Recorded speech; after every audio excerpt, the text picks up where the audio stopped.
તરત આ બેને જે ગીત ગાયું કે બંગલા તારા પાકા પાયાના અને કાચી માટીના ઘર ને આ બધા શબ્દો તો યાર તમે બધા ક્યારના સાંભળીને બેઠા છો, પરંતુ પાછળ બેને જે ભાઈ ગીતની અંદર જે શબ્દો ગાયા છે અને ગીતને કઈ કેવી રીતે ગાયું છે એ તમે સાંભળી લીધું ને તો ખરેખર યાર તમારા દિલના ધબકારા વધી જવાના છે અને તમે બધા એમ જ કહેશો કે યાર આપણા ગુજરાતની અંદર આવા કલાકારોની જરૂર છે। હા યાર, હવે આ ગીત અત્યારે સોશિયલ મીડિયા ઉપર ખૂબ જ વાયરલ થઈ રહ્યું છે। ગોપાલ ભરવાડે ગાયું છે, તમને બધાને ખબર છે। બેનનું આ ગીત સાંભળી અને ગોપાલ ભરવાડ પણ એમ કહી રહ્યા છે કે ખરેખર યાર બેન તમે આટલા ટાઈમ સુધી ક્યાં હતા, તમે તો યાર મારા કરતા પણ સારું ગાઓ છો, એવું જ કહી રહ્યા છે।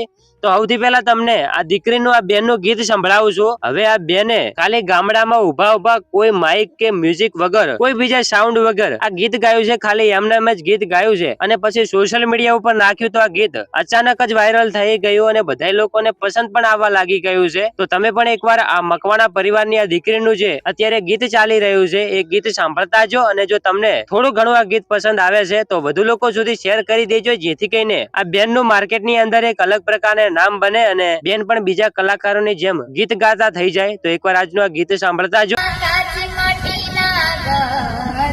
નળિયાના ઠેકાણા નથી, કેમ લઈ જાવું મલક? નળિયાના ઠેકાણા નથી, કેમ લઈ જાવું મલક?